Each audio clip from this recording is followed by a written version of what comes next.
These days, most of Southeast Asia and the Middle East are going through a spell of atypical heavy rains with thunderstorms and lightnings, which are resulting in flash floods, loss of life, property, crops, livestock, and damage to the infrastructure.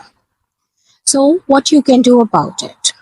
If we go through the news, then in the past 1 to 2 weeks, there have been 18 people dead in Oman. Life literally came to a standstill in Dubai because of these flash floods. Pakistan has already lost more than 65 people to these heavy rains and floods, landslides, mudslides, etc. There are more than 50 reported dead in Afghanistan also.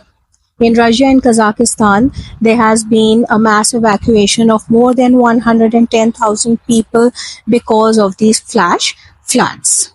Going down further, we see that heavy rains have been reported in and around Indonesia also, and the island of Papua New Guinea has had 23 deaths up till now due to these floods.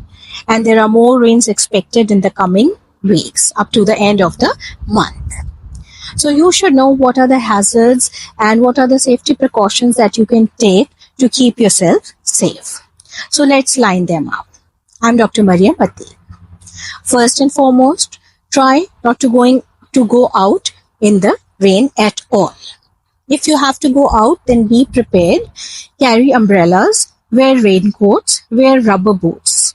Carry wooden sticks with you, because often there are potholes which get covered up with the rainwater and you cannot see and you may fall in it. So the stick is going to help you see that the way in front of you is clear. Then there are sometimes electricity wires that have gone down in the water and electricity is spreading through the water. And there have been many deaths due to electrocution during the rainy season. So these rubber boots and these wooden sticks can save you from such electrocution jolts.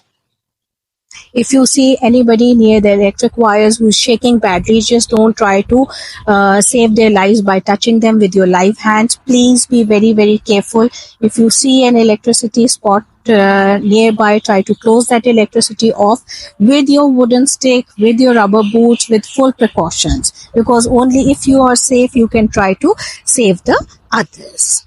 Then at home also, try to turn off all the electrical appliances during this time. Then you should be prepared at home with your flashlights, with your cells, with your first aid boxes, having the basic disinfectants and some anti-infective ointments to treat your cuts and scrapes if you get any.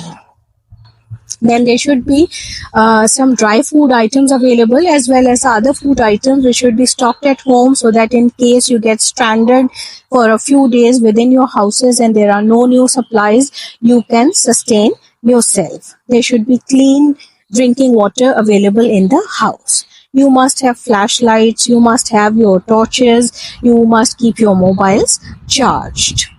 Then if you feel that there has been damage to the infrastructure and your gas lines are there, even if you are not smelling the gas, be careful and do not light any matches or light your ovens and stoves. Try to sustain on the dry food items, because you never know, these smellless gas leaks, they can lead to fires inside the house in such situations. So stay safe. Then you try to keep the drains in and around the house clear, so that even if there is pooling of water, it can be drained away quickly. Try to keep insecticide sprays inside the house, and later on, as the spell goes off, you can get the area around your house fumigated and sprayed with insecticides, because these stagnant pools of water, they are the breeding places of flies and mosquitoes. And these in the later weeks can lead to dysenteries, diarrheas, gastrointestinal upsets. There can be typhoid cases, there can be cholera. In the later on, due to the mixing of sewage water and the normal water, there can be cases of hepatitis, etc. So try to keep yourself safe from these waterborne diseases. Then the spraying is going to keep you safe from malaria and the normal fevers that can be due to these insect bites. Then the children should not be playing in this dirty rainwater because it can later on irritate the skin and cause different kinds of skin allergies and rashes and eczema problems, especially those who have a tendency of allergy. This bad air. If the things inside the house, they get soaked with water, there is pooling of water in the house for a few days, then later on it can lead to contamination of the house with molds, and these molds are going to make the air quality in the house poor, and breathing in this mold infested damp air can bring on respiratory allergies, respiratory colds, coughs, pneumonias, exacerbations of asthma problems, etc. So try to keep safe and try to follow the precautions to as much as you can. If you're going out in the cars, then please slow down. Keep greater distance between your car and the car in front. Try to keep a slow pressure on your accelerator and not raise it if you're passing through the water, so that the water does not enter the engines.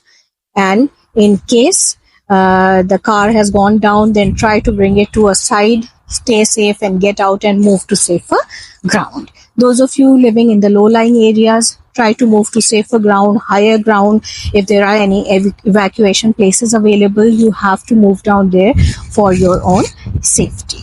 So take care of these little things and go through this rainy season, and may Allah Ta'ala keep us all safe.